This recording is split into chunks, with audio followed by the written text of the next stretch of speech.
ब्रह्मदेव को उनकी पत्नी ने क्यों दिया था श्राप?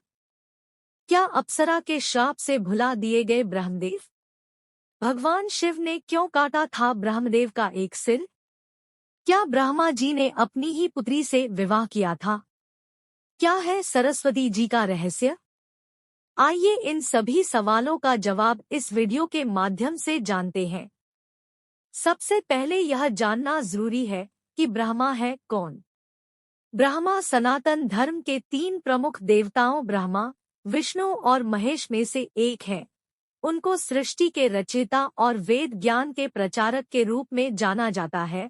भागवत पुराण के अनुसार जिस क्षण समय और ब्रह्मांड का जन्म हुआ था, उसी क्षण ब्रह्मा हरि की नाभि से निकले एक कमल के पुष्प से उभरे। ब्रह्मा के 4 मुख और 4 भुजाएं हैं।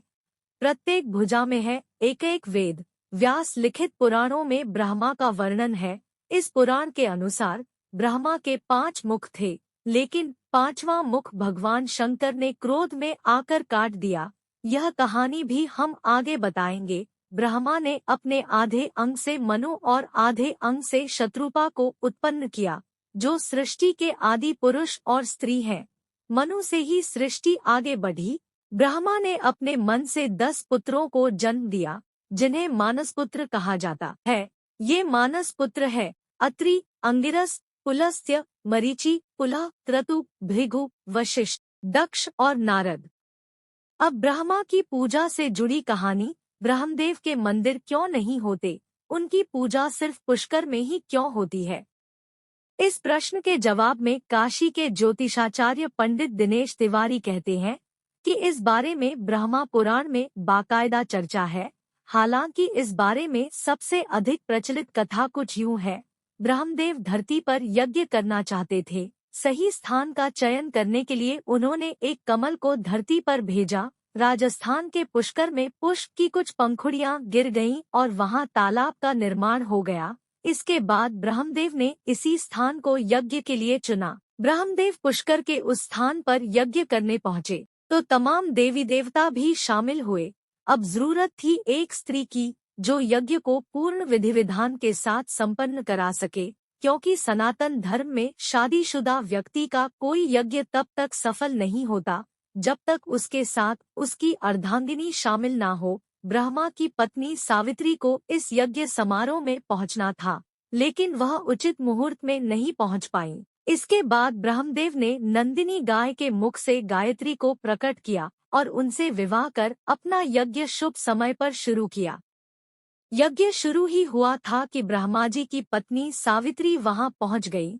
जब उन्होंने अपने स्थान पर किसी दूसरी स्त्री को देखा तो वह क्रोधित हो गई। उन्होंने क्रोध में ब्रह्मदेव को श्राप दिया कि उनकी संपूर्ण धरती पर कभी कहीं भी कोई पूजा नहीं करेगा, ना पूजा के समय कोई ब्रह्मदेव को याद करेगा।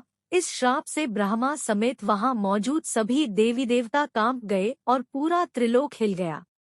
अपने स्थान पर दूसरी स्त्री को देखने के बाद देवी सावित्री का क्रोध शांत नहीं हो रहा था। सभी देवी देवता डर गए और उनसे क्रोध शांत कर अपना श्राप वापस लेने का अनुरोध करने लगे। किसी तरह देवी सावित्री का क्रोध शांत हुआ। इसके बाद उन्हें ब्रह्मदेव पर दया आई तो उन्होंने कहा कि जिस स्थान पर उन्होंने यज्ञ किया है वहां उनकी सदा पूजा होगी, लेकिन अन्यत्र कहीं की गई पूजा स्वीकार नहीं होगी। इसके बाद पुष्कर में ब्रह्मदेव के मंदिर का निर्माण किया गया। यानी मां सावित्री का श्राप ही वह कारण है जिसके चलते पुष्कर को छोड़कर पूरी दुनिया में ब्रह्मदेव की कहीं पूजा नहीं होती। यूं तो पुष्कर के अलावा भी ब्रह्मा जी के कुछ मंदिर जरूर हैं, लेकिन वहां उनकी पूजा नहीं की जाती। इसकी वजह यह कि माता सावित्री के श्राप के अनुसार ब्रह्मा के भक्तों की पूजा तभी सफल होगी जब वे पुष्कर में आकर पूजा करेंगे। इस स्थान को इसलिए भी अधिक पवित्र बताया गया है क्योंकि यहाँ ब्रह्मा जी ने हजारों वर्ष बिताए। फिर माता सावित्री का क्या हुआ? ब्रह्मा जी से नाराज माता सावित्री मन की शांति के लिए पुष्कर के ही पास स्थित एक पहाड़ पर तपस्या में लीन हो गई। मान्यता है कि वह आज भी वहां है और अपने भक्तों का कल्याण करती है। यहाँ माता सावित्री को समर्पित सावित्री मंदिर रत्नागिरी पहाड़ी पर जमीन तल से 2369 फीट की ऊंचाई पर है। यह मंदिर ब्रह्मा मंदिर के पीछे है।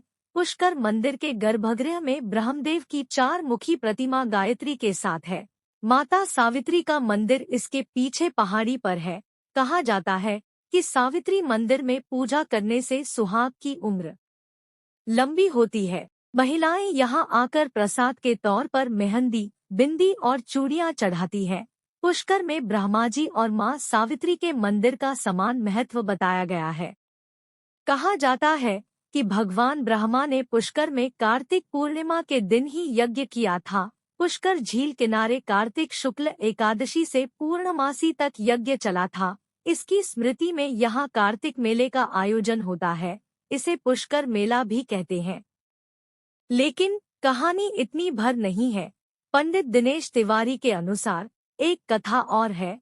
मोहिनी नाम की स्वर्ग की एक अप्सरा ब्रह्माजी के रूप पर मोहित हो गई और मन ही मन उनसे प्रेम करने लगी। एक दिन जब ब्रह्माजी समाधि में लीन थे, तब मोहिनी उनके निकट जाकर बैठ गई। ब्रह्माजी का ध्यान टूटा तो उन्होंने निकट बैठी मोहिनी से पूछा, देवी, आप स्वर्ग का त्याग कर मेरे समीप क्यों बैठी हैं? अप्सरा बोली, हे ब्रह्मदेव, मैं आपसे प्रेम करने लगी हूँ, कृपया मेरा प्रेम स्वीकार करें। ब्रह्मदेव ने अप्सरा को बहुत समझाया, लेकिन वह नहीं मानी। ब्रह्माजी की बातों को अनसुना कर मोहिनी उन्हें कामुक अदाओं से रिझाने लगी। इसी दौरान ब्रह्मलोक में सप्तऋषियों का आगमन हुआ। उन्होंने ब्रह्माजी के निकट अप्सरा मोहिनी को देखा तो चौंक गए। जब उन्होंने ब्रह्मदेव से इसका कारण पूछा तो उन्होंने कह दिया कि अप्सरा नृत्य करते करते थक गई, इसलिए विश्राम के लिए पुत्री भाव से मेरे समीप बैठी है। सप्तऋषि वहां से चले गए, लेकिन मोहिनी को इस बात पर बहुत गुस्सा आया कि ब्रह्मदेव ने सच क्यों नहीं कहा। मोहिनी बोली, मैं आपसे प्रेम करती हूँ, लेकिन आपने मुझे पुत्री कह दिया। ऐसा लगता है कि आपको खुद पर बहुत अभिमान है।